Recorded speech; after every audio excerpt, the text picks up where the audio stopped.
fi fadilatil ilmi wal ulama.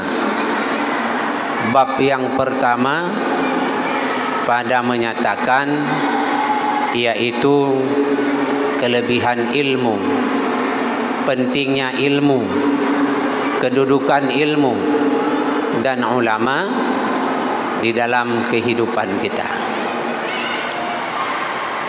Ilmu merupakan kunci terhadap seluruh ibadah yang kita kerjakan. Sah dan tidaknya yang menentukan adalah ilmu. Sah dan sembahyang yang bertentu sah adalah ilmu yang menyangkut dengan sembahyang. Sah dan puasa yang menentukan adalah ilmu yang menyangkut dengan puasa.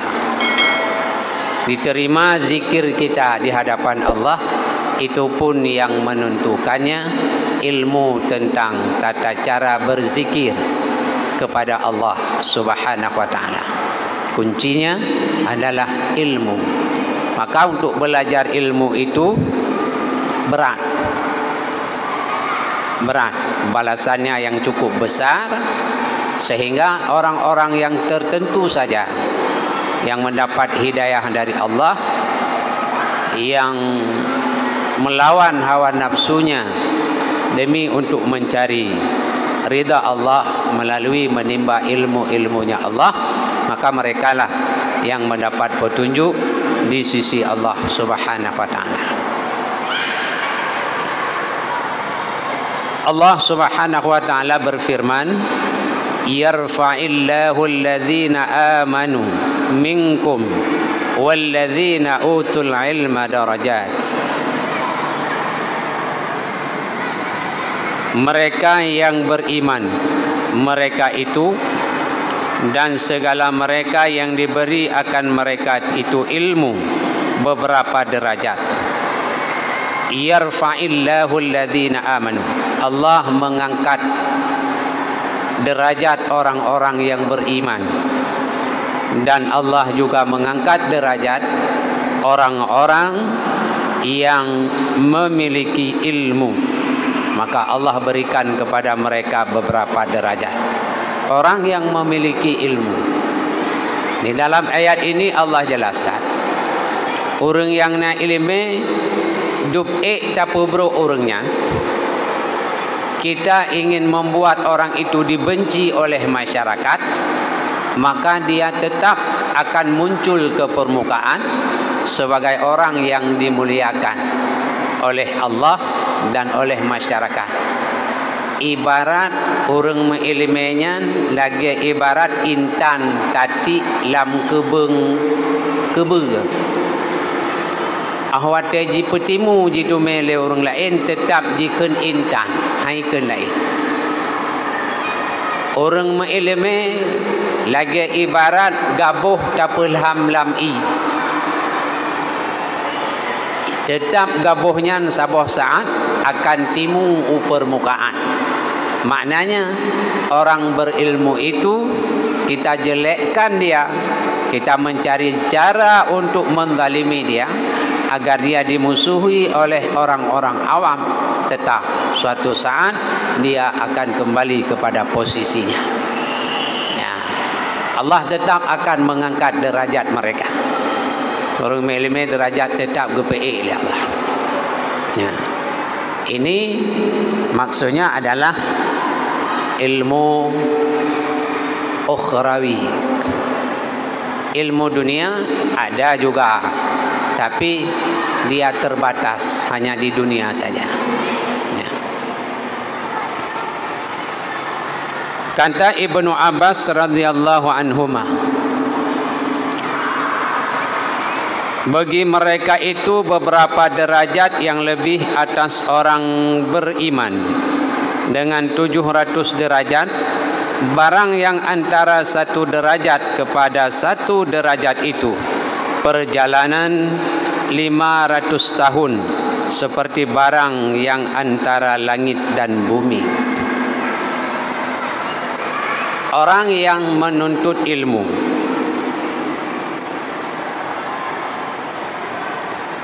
mereka yang sudah memiliki ilmu, kedudukan mereka dengan orang yang beriman, yang tidak Allah berikan ilmu, yang tidak memiliki ilmu, persis kedudukannya ibarat langit dan bumi. 700 tingkatan lebih mulia orang yang memiliki ilmu dibandingkan dengan orang beriman tapi dia tidak memiliki ilmu. Tanya orang beriman, ilmu hana sagat dengan orang yang na ilmu 700 tingkatan lebih mulia orang yang na ilmu ketimbang orang yang na iman tapi tidak memiliki ilmu. Tamsilan ji kepegah lagi ibarat langit dengan bumi di uhad. Perbandingan orang berilmu dengan orang yang tidak memiliki ilmu walaupun dia beriman pada Allah Subhanahu wa taala.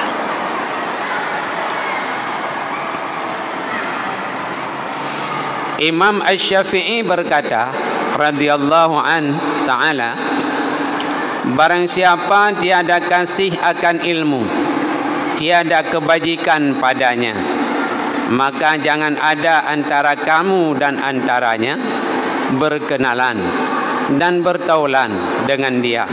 Maka bahwasanya ilmu itu menghidupkan segala hati dan pelita bagi segala hati. Imam Syafi'i ni pegang orang yang cinta akan ilmu itu Allah akan berikan kepadanya kebaikan. Kebalikan daripada itu, orang yang tiada cinta kepada ilmu, maka pada orang itu tidak akan ada kebaikan. Hana kebaikan. Orang yang hamai ke kalian ilmu. Mai kalian, si hana kalian yang minta ilmu. Ana urusan dengan ilmu. Yang penting ke ana sembahyang, na puasa, na lebih rezeki jauh haji, kemudian sembahyang sunat ana tinggal, sembahyang sunat-sunat yang Allah beratkan ana tinggal, bantuan yatim, bantu fakir miskin. Tapi ke yak minta ilmu, ke ilmu hana galak sagai orangnya. Nyan hana kebaikan ba orangnya.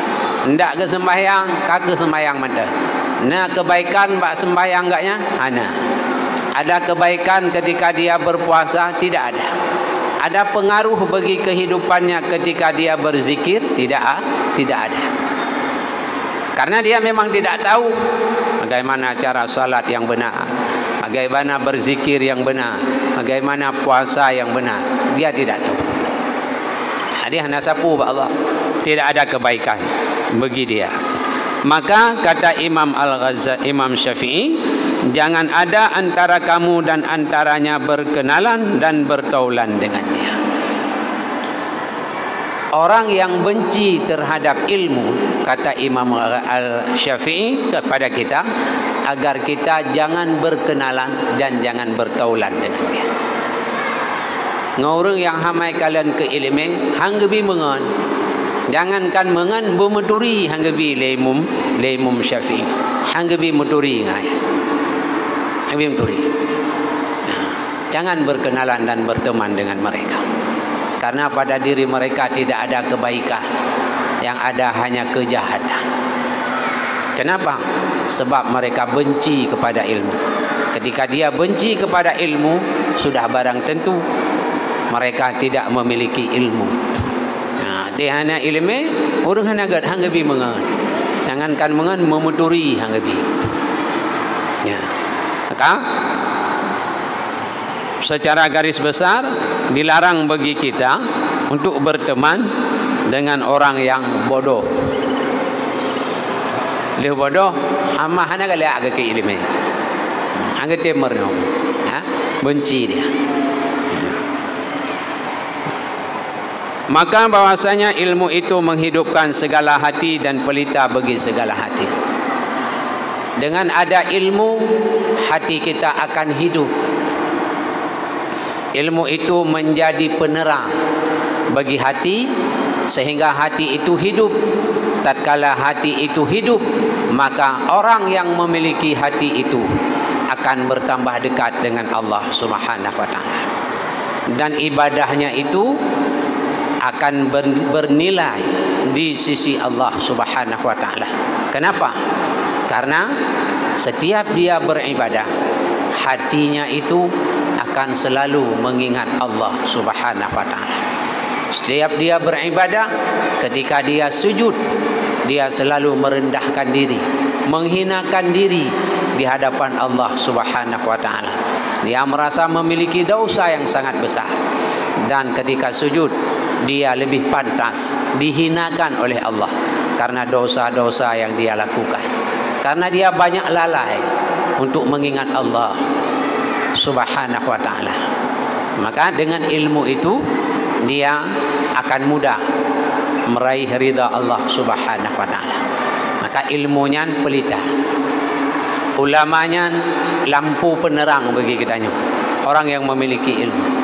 Persih lagi katanya jak lam sepot menyohana sente, pasti katanya sesat jalan, ataupun red lam lang, ataupun red lam uru, ataupun rebah megantah hembat dajah.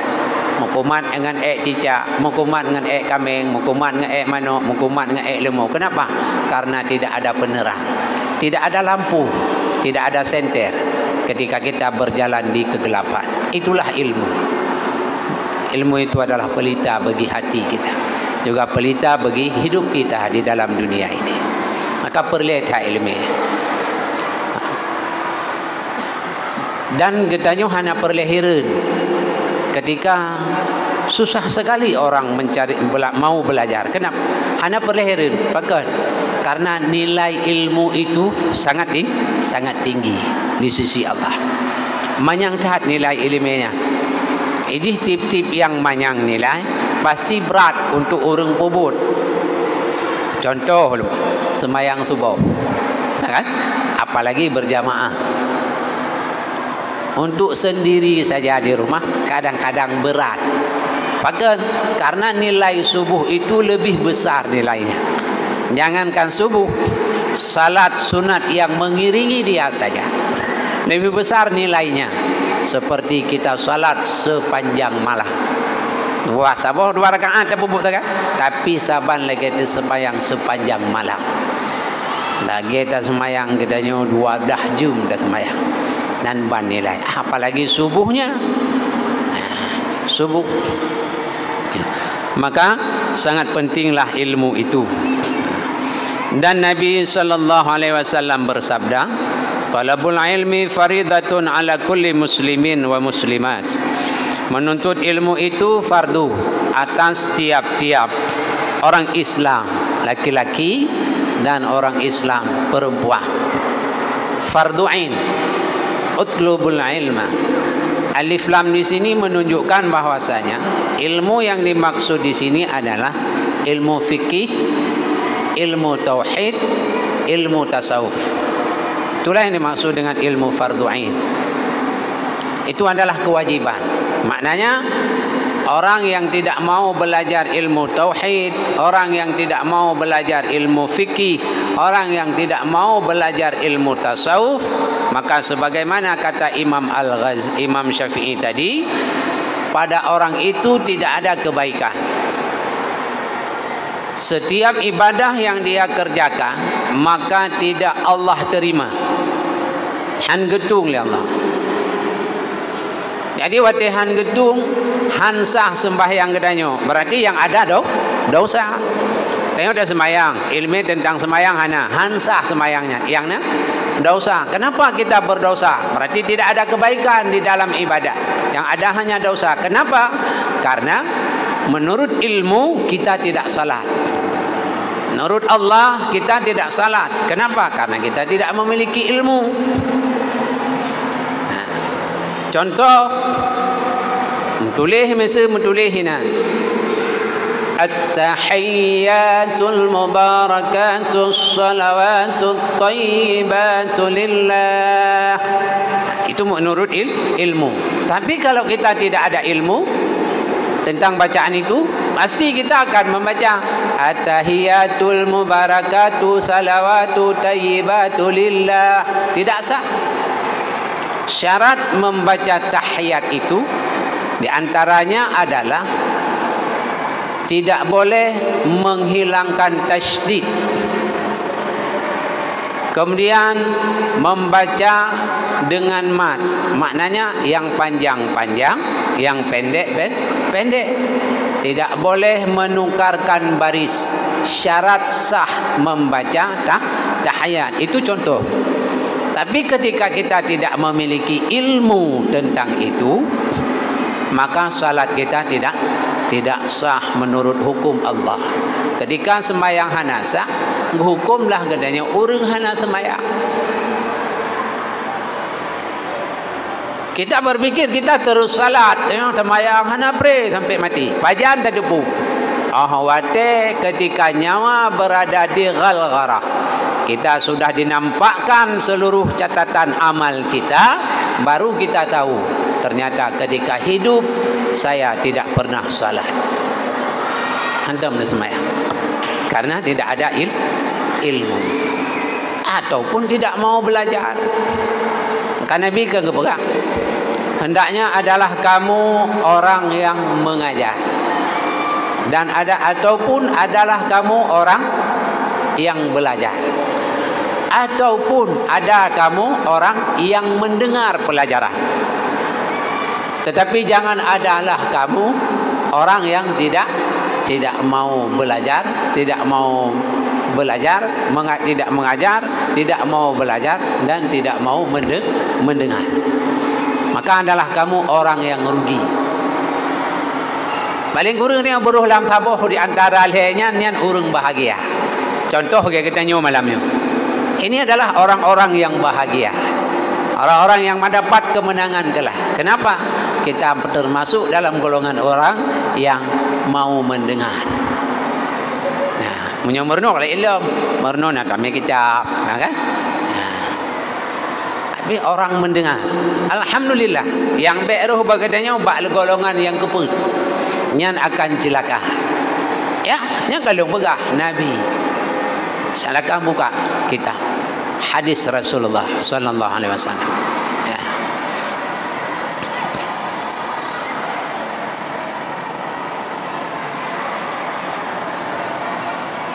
Kemudian nampak hadis ke Rasulullah, man talabal ilma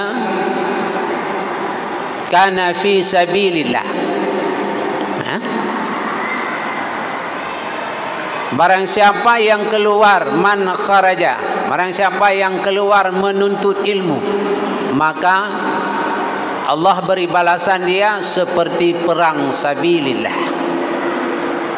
Sampai kapan Allah berikan pahala itu? Sampai dia yarji kembali kepada rumahnya kembali. Nyan gebi pahala perang sabilillah. Orang yang belajar menuntut ilmu.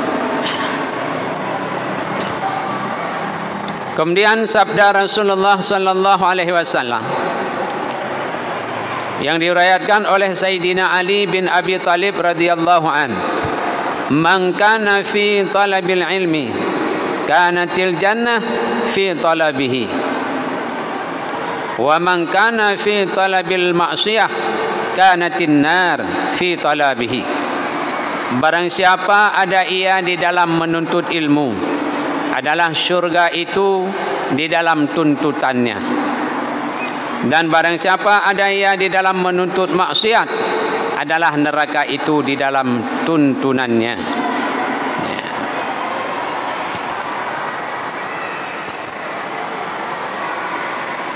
Dan sekalian barang yang datang warid pada memuji ilmu dan ulama, ditanggungkan atas ilmu yang manfaat dan ulama yang beramal dengan ilmunya. Pegah li Sayyidina Ali, orang yang mereno ilmu, nyan orangnya karena di dalam tuntunan syurganya, karena di dalam tuntunan gaknya, karena di dalam tuntutan gaknya. Orang yang mencari maksiat, maka neraka itu ada di dalam tuntunannya. Tamita maksiat berarti kenayo tamita neraka. Tatuntun roh dalam neraka. Orang yang mencari ilmu, maka orang itu menuntun dirinya ke dalam syurga Allah Subhanahu wa taala. Kita masih Allah wajibkan menuntut ilmu. Tahu yang lu pegah menu. Lebo ilmunya mantang wajib atas kitanya. Maknanya kita belum Allah bebaskan dari kewajiban menuntut ilmu fardu ain itu. Itu kemantangnya kewajiban. Nah, ketika kita tidak menuntut ilmu, berarti kita berjalan pada maksiat, meninggalkan menuntut ilmu, karena itu satu kewajiban yang sudah Allah wajibkan. Tidak kita pergi, maka dosa. Kita bermaksiat. Ketika kita meninggalkan menuntut ilmu, berarti kita menuntun diri kita menuju neraka Allah Subhanahu wa taala. Na'udzubillah, tsumma na'udzubillah. Itu hadis Rasulullah yang dikatakan, yang diriwayatkan oleh Sayyidina Ali karamallahu wajhahu. Maka sekalian yang disebutkan di dalam hadis dan di dalam ayat tadi itu adalah memuji ilmu dan para ulama yang dengan ilmu, yaitu dia beramal kepada Allah Subhanahu wa taala. Dan ilmu yang dimaksudkan tadi adalah ilmu yang bermanfaat bagi orang yang menuntut ilmu itu. Ulama yang dimaksudkan tadi, yang dipuji adalah ulama yang dengan ilmunya beramal.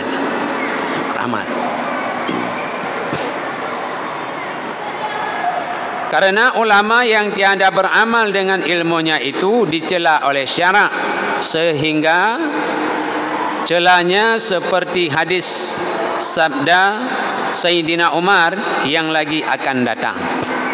Dan daripada Abi Hurairah dan Abi Dzar radhiyallahu anhuma, ulama yang tidak mengamalkan ilmunya itu oleh syariat sangat dicela ulama itu. Na ilmu handatim amai gebenci oleh Allah Subhanahu wa taala. Orang yang punya ilmu tidak mau beramal, besar sekali dosanya di sisi Allah. Yang mana tengku apa yang ada minta ilmu, aku haid dah bubut. Rayuk tak dosa tu. Hanya ilmu lebih parah dah. Duk yang na ilmu hanya beramal dosa, bengih Allah hamai kekala. Apalagi hanya ilmu beramal lebih berat dah. Lebih berat dah bengih Tuhan. Ilmu han beramal. Contoh apa? Toke po bengkel Honda. Narela Honda siapa? Tajak katanya, tanya hana mufum tentang pegat Honda. Tak pegah hamba tokenya anjir long pegat. Kenapa je long pegat? Wanti tak pegat le katanya kan mentamah gat Honda, mentamah dia. Kiban katanya bat toke. Menyoi toke meno mesu yang hak kantor busi. Tapi dia kan tak kantor busi, tak putren mesin sih dah. Manji po Honda kan kamu kerana pikiran ni. Ternyata yang relih busi yang kantor lain. Yang ruga toke, itu ke hoi beku. Di dunia mandang menyohana ilmu bengih gak pada tak pubut katanya. Apalagi menyangkut dengan ibadah di sisi Allah. Kalau tidak ada ilmu, lebih lah. Lebih lah.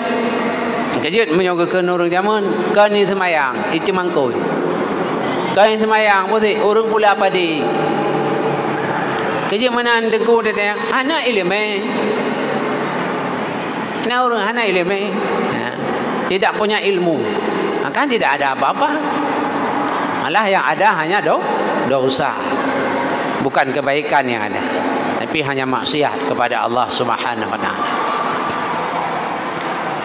Menyangkut dengan ulama yang tidak beramal, maka hadis yang diriwayatkan oleh Sayyidina Umar dan daripada Abi Hurairah dan Abi Dzar radhiyallahu anhuma, bahwasanya berkata keduanya, kami dengar Rasulullah sallallahu alaihi wasallam bersabda, apabila datang akan orang yang menuntut ilmu itu oleh mati, dan padahal ia atas ini halnya, maka itu mati syahid.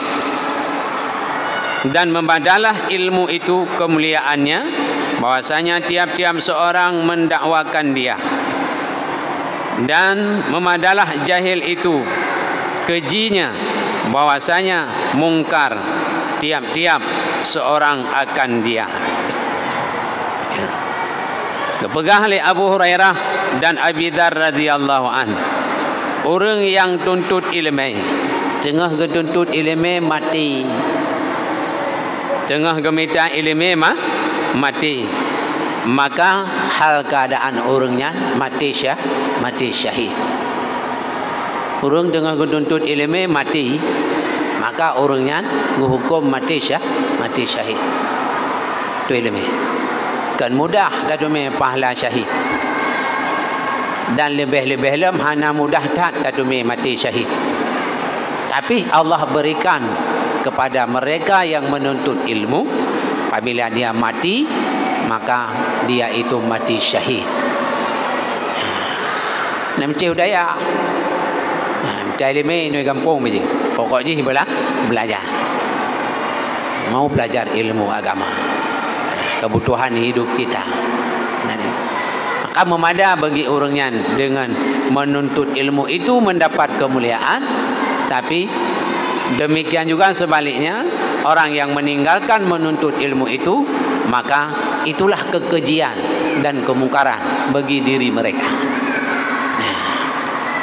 Maka belajarlah kita dan selalu memohon kepada Allah agar kita berada di barisan orang-orang yang mencari ilmu Allah. Wa qala an-nabiy sallallahu alaihi wasallam li Ibni Mas'ud radhiyallahu an, ya Ibn Mas'ud, julusuka sa'ah fi majlisin al-ilmi la tamassu qalaman wa la taktubu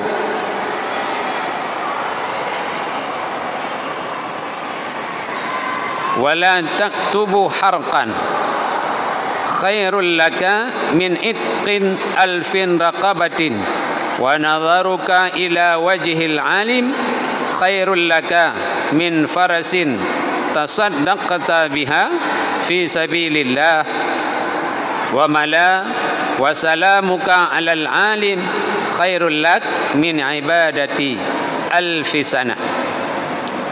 Sabda Nabi sallallahu alaihi wasallam bagi Ibnu Mas'ud radhiyallahu an, hai Ibnu Mas'ud, duduk engkau satu saat pada majlis ilmu, padahal tiada engkau menyentuh akan kalam dan tiada engkau menyurat satu huruf jua pun, terlebih baik daripada merdeka 1000 sahaya.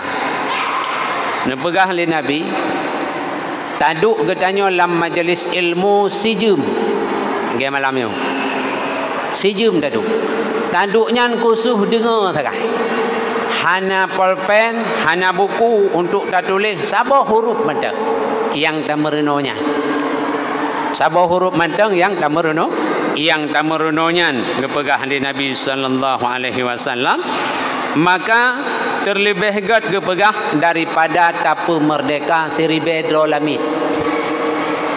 Nilai ji taduk malamnya tak dengar ilmu, hana tak temulis, hana sapu pi hanya sebatas tak dengar, nyangan urung pemerdeka lamit 1000 dolar mantang le pahala katanya yang taduk malamnya tak minta ilmu, taduk dalam majlis ilmu.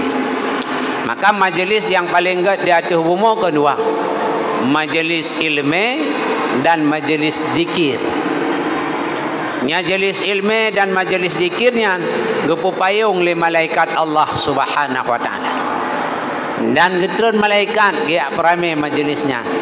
Mati hande tak karena berbeda alam. Berbeda jenis dengan dia. Nah, majlis paling mulia. Maka Nabi ni pegah mana? Nyanduk menteng, duk dengar kita tanya malam ni. Mudah monyo mesti jino na lamit. Padip yum lamit apa? Sadari yum lamitnya untuk 100 juta apa? Man 1000 dolar lamit. 1,000 limit dapat mereka 1 triliun dah bersedekah. Nah, hana orang kaya orangnya yang bersedekah 1 triliun. Dubnan merumpok pahala. Lebih pahala orang yang duk sejam lagi malamnya, hana termulih hana sapu dengan ilmu, lebih pahala orangnya daripada campur merdeka atau bersedekah ke limit 1,000 no 1 triliun lecat orang yang duk sejam bak majlis ilmu. Nilai ji bak Allah Subhanahu wa taala.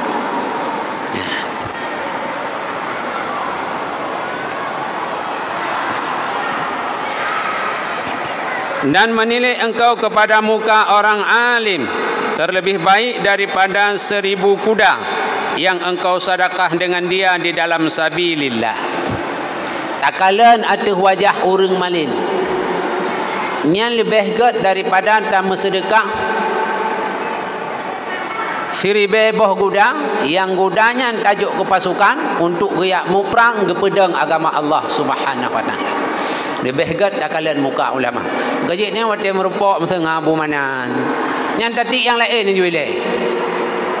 Yang lain lagi maah jual. Omah siat beh lu merupok ngabu manan gitu. Bantu babu manan tacum jaro, tacum wajah gaknya, taum gaknya. Lebih raya lah pahala. Tingkat takalan mentang wajah Abu Manan tabak lebih le nilai daripada sama sedekah 1,000 boh kuda kurang yak perang sabilillah. Apa lagi taum gaknya, tacum jaro gaknya, tacum wajah gaknya, lebih le dah. Pulang tatem duk dah pengen gaknya, majlis gaknya taduk dah pengen gaknya, dah pandang wajah gaknya ni. Lebih raya lah nilai jih di sisi Allah. Nyoy jino mau balik.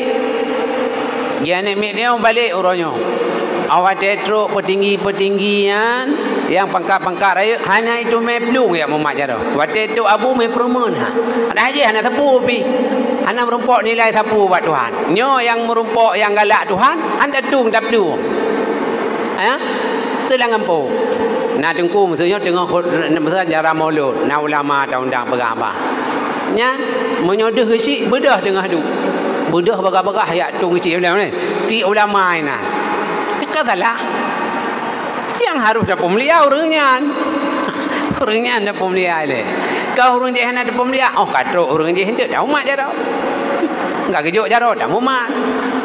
Tapi lebih berat dapat mulia orang nak ilmu. Orang nak ilmu ulama, orang malim. Orang malim. Dia balik mencik. Ini mi katanya. Punya merumpok dengan bintang penyanyi age bambanyo di Bandar Aceh. Ya kan? Bantu penyanyinya krik-krik bebe raya klik-klik nah. Karena tip tat hantai dengar. Ha? Ha, ana dak dalam masjid hanya dak pegah bahasa kata, hanya dak pegah bacut. Hanya dak pegah bahasa kata. Menalah. Sang ada benar ni lah kan. Nah, tapi ketika ulama gawa Allah meredu dah. Meredu dah. Dia pegah Abu Musafa ka gawa Allah. Meru iman daya. Belero mau ha. Biasa mentang buat pemikiran nyambah. Mandai meno lampu beraya kagak peleun ya Allah. Sarujih kaya de. Hana ya ni macam ni. Nyamban ka kehidupan. Boleh dah. Apakah karena mereka tidak mengetahui kedudukan ilmu itu? Bisa jadi.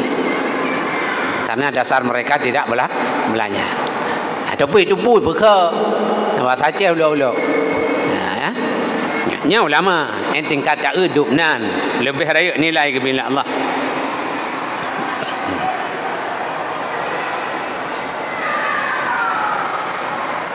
Dan memberi salam engkau atas orang alim terlebih baik daripada ibadah 1000 tahun.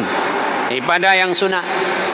Merumpok dengan orang malim, merumpok dengan Abu Manan, merumpok dengan Abu Kutakrung, merumpok dengan Malik Lapang, merumpok dengan Abu Payapasi, merumpok dengan Dengku Hasbi dan ulama orang malimnya orang alim. Tapi salam assalamualaikum warahmatullahi wabarakatuh. Tapi salam ke orangnya. Yang lebih le pahala katanya daripada tapubut sembahyang sunat 1000. Daripada anda bubuk sembahyang sunat 1000 tahun. Kahana umur dia. Hana umur dia 1000 tahun. Paling umur 67 tahun. Nyampi menyo rutin dah bubuk sembahyang sunat. Nah, ini Nya orang kepikir putra. Padahal orang yang cerdas, dia bisa beramal walaupun hanya sedikit amalnya, tapi nilai amal itu melebihi daripada usianya. Nabi Salim kau betul tak? Kau orang Malik. Merpok Abu Manan, Assalamualaikum Abu. Waalaikumsalam ke Abu. Nyan saban pahala lebih le pahala ke bila Allah lebih daripada 1000 tahun tapubut ibadah sunat. Lebih daripada 1000 tahun. Maka hana umur duduna. Kata merempok ulama Abi Salim. Baik pelung. Preh tengok. Butruk ke tengok. Saya truk ke Abi Salim mat baca tahu. Dua macam ni. Bisa lu mendume mempoh mukumat tubuh kata yang tubuh orang yang merumpok pahala la ilah nabi Allah Subhanahu wa taala. Maka ketika ada orang berilmu, muliakanlah mereka, tataplah wajah mereka. Jika kita ingin mendapatkan nilai ibadah yang melebihi daripada umur Nabi Nuh, nilai ibadah yang demikian banyak yang mungkin kita tidak mampu melakukannya sendiri seandainya Allah berikan umur kita yang panjang. Wallahu a'lam bissawab wa ilaihil masir. Insyaallah akan kita lanjutkan pengajian ini pada malam Selasa yang akan datang. Billahi taufik wal hidayah. Assalamualaikum warahmatullahi wabarakatuh.